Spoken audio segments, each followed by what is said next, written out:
Good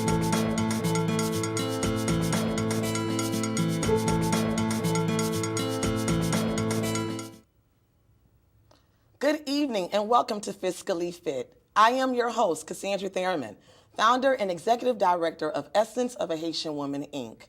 In partnership with Wachovia Bank, we will be bringing to you segments of financial literacy topics ranging from personal finance, money management, home buyer programs, and much more. This program is aimed as an outreach to engage youth, young adults, and their parents in a conversation about money management. Tonight, our topic is To Your Credit. And to help us become more familiar with that topic, we have with us a special guest, and his name is Patrick Toney. He is a licensed financial specialist with Wachovia Bank. Welcome, Patrick. Thanks for having me, Cassandra. All right, well, let's begin because I know people are anxious to find out more about credit. The first question, I think, is what is credit?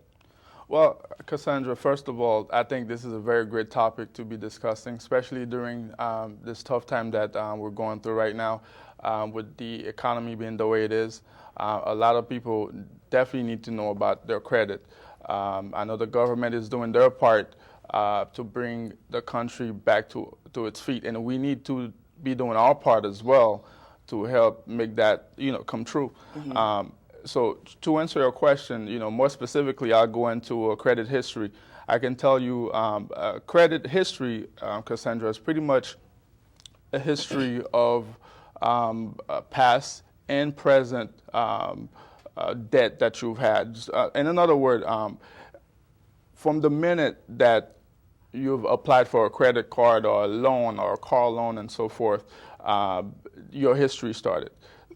Using your Social Security number, a credit history started on your behalf. The credit history is something that pretty much lenders use, businesses use, in order to help them make sound decision as to who they should give out loans to and for what reason and for what amount and at what interest rate. And to help them make that decision, they typically look for a credit score, for example. So, and the credit score would help them determine exactly where that particular individual stands as far as their credit is concerned. Okay. Okay. So, who calculates this credit score? Well, Cassandra, credit score is pretty much calculated by the three major credit bureaus, such as I'm sure the audience have heard of Equifax, Experian, and TransUnion. They're the three major credit bureaus that calculate the actual score. And to do that, what they do is they typically use a mathematical equation based, because everyone have their own specific credit history to them. Just like you have your Social Security and it's yours alone, and mm-hmm. you have your own DNA, and your DNA is not the same as mine. Credit history is pretty much the same thing. I may have the same credit score as you do, mm-hmm. but when it comes to the actual credit history, they may not be the same. And my credit history may be 1 page long, yours may be up to 10 pages long or even more. So to help determine exactly where that individual stands, that's where the actual score comes. Once they do that equation and they come up with a score, and that score help determine exactly, where you stand, if you have good credit, if your history has been good or bad. Okay, mm-hmm. So let's say in this situation, I just graduated from high school. I don't have a credit history. How do I go about starting credit history? Well, one thing I can tell you, Cassandra, if you just graduated from high school and you're already thinking about credit, I can tell you that's definitely a good thing. Okay. A lot of kids, I know when I first graduated from high school, credit was not necessarily the first thing that was in my mind, even though I should have thought of it, because once you're 18, pretty much you can start building your credit, or even younger.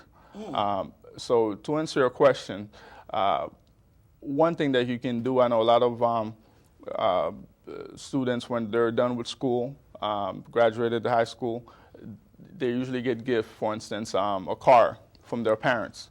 The parent might finance a car for them. One thing you want to do is you want to find out, you want to ask your mother or your father, Mom, why don't you go ahead and co-sign for me rather than just, just financing that car for me under your name only. Or if you want to go ahead and do that, why don't you go ahead and put me on that loan? This is one good way that can help you definitely start your credit. Another thing that you can also do is you can definitely go to the mall, and there's some department stores. They're usually willing to take chances with people that are just starting their credit. And you may want to go to a department store such as, I'll just throw a name out there, Macy's, or maybe BrandSmart. Okay. It's not necessarily in the mall, but a store like that, they'll be willing to start you with a small credit line, a small credit card of $200 or even $300, so you can go ahead and also start that way. Because what happened is, because you don't have any credit at all, it's typically a little hard for the bank to give you a credit card. So they want to see that you have some sort of established credit. So some type of history. Exactly. Okay. So to start that, definitely department stores would help you do that, or get a friend or a relative to put you on some sort of loan, or to co-sign for you for a car. So what about like a cell phone bill? Like getting a phone under my name, would that work? Certain purchases like that, or is it more so thinking beyond that, like you said, maybe going towards, the loan process, or maybe the credit card at a department store? That's definitely a good question. A cell phone would not necessarily, a lot of people think because of the fact that your credit get pulled when you get a cell phone, that cell phone would actually help you build your credit, but cell phone don't necessarily help you build your credit at all. As much, okay. No.